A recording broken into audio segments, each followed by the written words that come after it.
E é importante a gente falar isso porque há um tempo atrás, o Leandro Narlock, ele fez um grande estrago aí na cultura popular, no imaginário popular, com o livro dele... Guia Politicamente Incorreto do Brasil. Isso. Porque o pressuposto do livro dele é desafiar, ele dizer assim, eu vou trazer coisas que ninguém sabe e que estão te escondendo. Vou falar mesmo. Vou falar como se os historiadores pouco carente ele, se reunissem...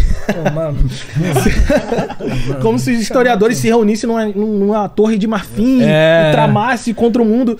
O que o senador mais quer é desbancar um amigo, meu irmão. Pô, se eu que criar um negócio que desbanca o Thiago... Eu descobri uma coisa aqui, ó. Os louros aqui, ó. Ganhar dinheiro pra caramba. Então, nesse livro, ele ajuda a popularizar. Eu não digo que foi ele que foi o cara, mas ele ajuda a popularizar, porque o livro vendeu muito, foi best-seller. Ele ajuda a popularizar essa ideia, né? De que, os negros escravizaram os próprios negros. Isso. Eu ia comentar sobre isso, que isso sempre aparece recorrente no chat quando a gente aborda esses assuntos.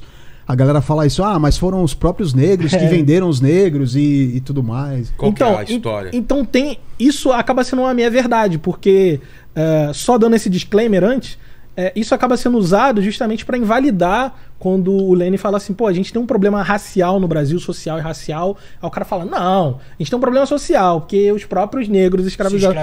Então tenta anular os problemas sociais do Brasil a partir desse pressuposto que ele é meio verdadeiro. A gente precisa olhar com um pouco mais de carinho pra gente poder entender. Primeiro é isso que o Vitor falou.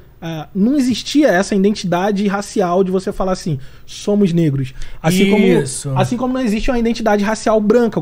O cara que tá lá na Idade Média, ele não vai dizer assim, não, eu sou branco. Não. Ou eu sou gaulês, eu sou eslavo, eu sou... Esse conceito de nós somos o povo africano, ele é da década de 60, 50, com o movimento do pan-africanismo. Exatamente. Que é uma parada muito recente. A visão de África... Vamos nos unir para lutar pelos nossos direitos e conquistar nosso espaço. Ou seja, até essa identidade negra, de se entender como pessoa negra, independente da sua origem, ela é um produto também do racismo, no sentido de que é um produto para se organizar contra o racismo. Então a gente precisa... Como eu não sei se eu sou Mali, se eu sou do Botsuana, da onde eu sou, a gente precisa encontrar um lugar comum onde a gente consiga se unir para poder lutar pelos nossos direitos, porque a sociedade foi construída para nos prejudicar. Então, essa identidade racial não existia na África. É o que a gente chama na história de anacronismo, né? Que é o pior pecado que você pode cometer. Então não era negro escravizando negro. Dois povos. Angolano escravizando um povo rival. Exatamente. Como o egípcio escravizou o judeu. Como, sei lá, outro povo. As guerras mundiais, as guerras napoleônicas, as guerras da Rússia com a Ucrânia que tá acontecendo agora, meu irmão, é branco contra branco. E aí? E se fosse... Qual é a contradição? Nenhuma contradição. São dois povos. E se fosse a nacionalidade é diferente. E se fosse na antiguidade, o resultado disso seria que provavelmente teríamos ucranianos sendo escravizados, ou vice-versa, russos sendo escravizados por ucranianos. Isso. Então o primeiro ponto importante da gente pontuar é esse.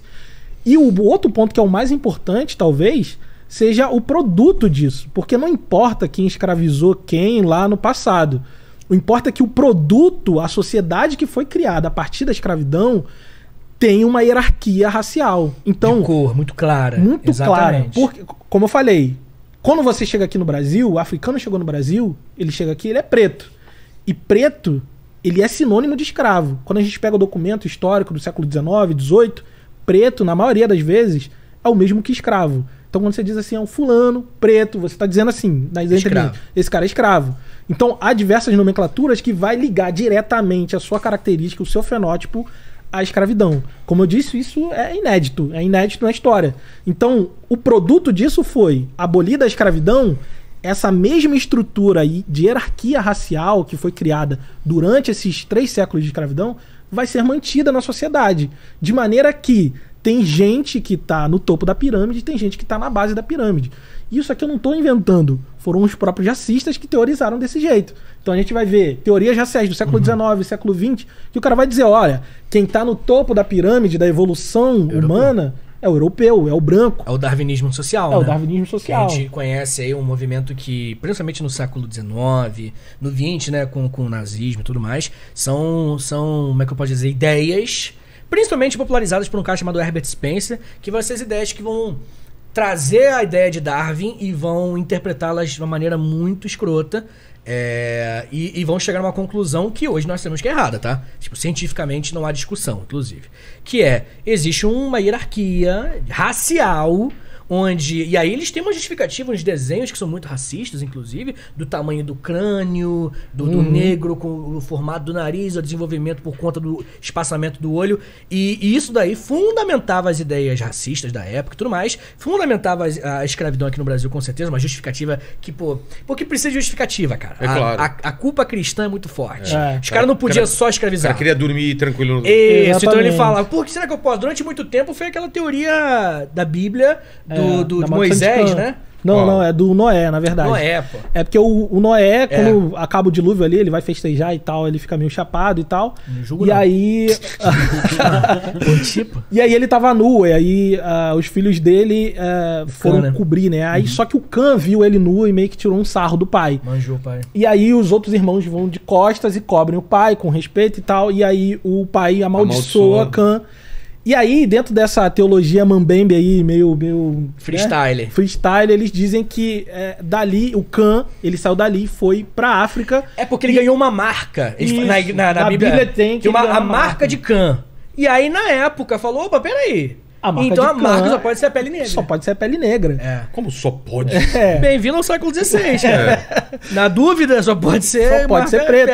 E aí disseram o quê? Porque até a gente fala assim, quando a gente fala, o cara é antissemita, né? Porque ele é filho de Sem, que é a galera que... O Sem é um dos irmãos que deu origem toda essa galera judia e tal. E já o Cã é o que deu origem a todo o povo africano. Então, dizer que essa justificativa. Entendi. E aí diz assim, não é que a gente quer escravizar eles, é porque tem uma maldição dada por Deus que dizem que ele tem que servir os irmãos. É aquela palavra que entrou na moda recentemente, que é narrativa. A narrativa criada foi essa. E aí, quando no século XIX, século XX, a gente estava num momento onde as ideias iluministas vieram e uma elite intelectual começou a, tipo assim, não acreditar nessas perspectivas bíblicas como uma regra, né? Tipo assim, tem algumas pessoas não acreditavam, normal, né? Eles procuraram uma justificativa científica. E aí veio o racismo científico com o darwinismo social. Que o produto mais direto e mais famoso é o nazismo, né? Então, assim, essa galera vai... Não temos a escravidão. Porque a escravidão, além de um modelo de trabalho, de produção de riqueza e tudo mais, ela também era um modelo de sociedade, de controle social. Então a gente consegue manter as pessoas nos seus devidos lugares. Sem a escravidão, e você dizendo, vamos dizer aqui no Brasil, né? Que é o nosso caso. Foi inaugurada ali a República 1 ano depois da abolição da escravidão. Então todo mundo, pela República, todo mundo é cidadão.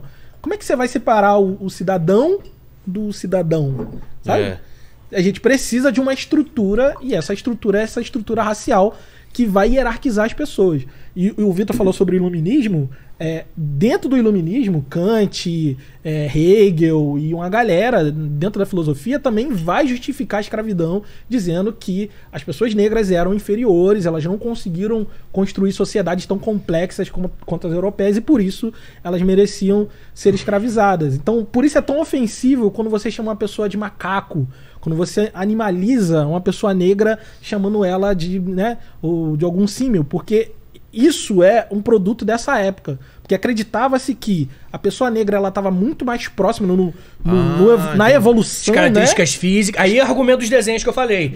Aproximava, né, com macaco. Porque acreditava-se que existia esse nível de evolução. Isso. E que as sociedades estavam em níveis de evolução diferentes. Pô, daí vem o ariano, né? O cara que estaria nesse topo. Exatamente. É o cara que conseguiu chegar no máximo do potencial humano. E por isso que ele pode dominar toda a Europa e dominar o mundo todo. Porque o homem domina os outros animais. E é isso que o Hitler defendia. Exatamente. Caramba, então, assim, veja que quando a gente recruta esse discurso de dizer que o negro escravizou o próprio negro, a gente está querendo anular toda essa questão, todo esse produto que vem depois. Então, assim, por mais que ele não tá dizendo uma mentira, né, estrito senso ali, ele não tá dizendo uma mentira, só que falta um pouco de cuidado, ele tá sendo desonesto e ignorar todo esse produto que é o produto da escravidão, né? Dá um exemplo, imagina, por exemplo, se a gente chegasse pro inglês e falasse, essa porra nazista aí, esses franceses nazistas aí. Ah, esses italianos, tudo nazista. Pera aí. Pô, nazista quem foi o alemão durante a década de 20, 30, 40, entendeu? É tudo a mesma coisa. Mas por que pode fazer isso com um negro, entendeu? Tá entendendo? Tipo, se você pega uma região, aí você fala, pô, essa região da África que escravizou aqui, nada a ver, escroto. Você tá fazendo um tipo de debate. Outra coisa é, os negros escravizaram os negros. Entende? Porque assim, quando se apresenta essa questão no livro dele, se apresenta como se fosse, olha só, ninguém nunca falou sobre isso, eu tô te trazendo uma novidade. Quando não, isso é uma coisa que já é discutida há muito tempo na academia. Os historiadores não tem isso de esconder a história de ninguém, gente. E fica aqui claro, não existe... É até importante a gente falar como é feita a história. A história, ela não é dada, né? Tipo assim, a gente... Né? Um dia um livro cai do céu e tá... Não, o trabalho do historiador é um trabalho de investigação, é investigar o passado. E a gente trabalha com fonte histórica, a gente trabalha com cruzamento, tem um monte de metodologia científica que precisa ser obedecida, de maneira que eu, pesquisando hoje, 2023... possa ser possível o cara lá em 3000 e tanto refazer o caminho que eu fiz para comprovar se aquilo que as conclusões que eu cheguei são acertadas ou não. Então, por isso que exige método. Então, o que ele fez, na verdade, ele não fez uma pesquisa. Ele se apropriou daquilo que já existia na academia, que já era discutido na academia, que não era segredo para ninguém nunca... falou, isso aqui vende. E aí... Porque é uma justificativa. Mas... Entendeu? E a gente também tem que entender o momento histórico que foi escrito esse livro, né? A gente estava vivendo um momento onde havia uma discussão sobre cotas raciais. Começa a se acirrar os ânimos entre esquerda e direita, e aí... Deu no dia de hoje. Exatamente. Deu no que deu.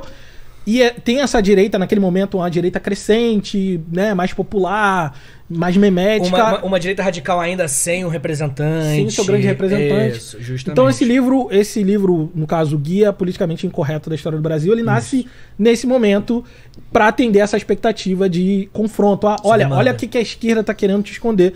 Quando, na verdade, quando a gente vai para dentro da academia estudar, a gente não tá muito ligado nisso aí. A gente tá ligado na história, nas fontes históricas. É claro que cada um... Vai ter historiadores de direita, de esquerda. Mas a academia, ela filtra esses vieses. Porque a academia, ela é justamente o lugar onde todos os vieses vão se encontrar, vão ser testados, colocados à prática. Exatamente. E o que passar nas bancas, o que passar entrar nas revistas, vai ser... Vai ter decantado até... Exatamente. Então, assim, se você joga um viés no seu trabalho, ele não passa na banca, filho. Começa por aí. Passou da banca porque os professores são tudo meio doido? Do nada. Alguma coisa aconteceu, os doutor lá deu mole. Passou, vou publicar numa revista gigante. Não vai publicar, meu irmão. Que tem muito mais doutor lá com medo de você e com muito mais artigos pra publicar. Então ele vai botar o que ele confia, o que ele acha, bem fundamentado. Meu irmão, não tem essa discussão. Um exemplo disso é um historiador que ele é muito respeitado dentro desse tema da escravidão, que é o Manolo Florentino. Ele faleceu, inclusive, se eu não me engano. E ele tem alguns livros escritos que, assim, todo mundo tem que pagar o pedágio no livro dele, que ele tem pesquisas sobre número e tráfico negreiro que são muito sólidos. Só que ele era um cara notoriamente de direita, contra cotas raciais, enfim, mas só que isso não impede que o trabalho dele seja um trabalho sólido de história que vai ser usado por todos os historiadores.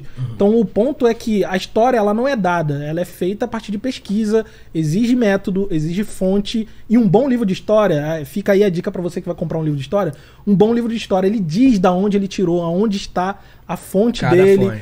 Foi lá no Arquivo Nacional, na pasta tal, da folha tal, vai estar lá, o cara vai referenciar tudo, esse é um bom livro de história. O cara que não vai te dar muito esses elementos, pode confiar que pode ser furado. Provavelmente é miguezão. Tem historiador, tem jornalista aí que escreve livro de história que bota os artigos de Wikipédia, assim, bagulho feio demais.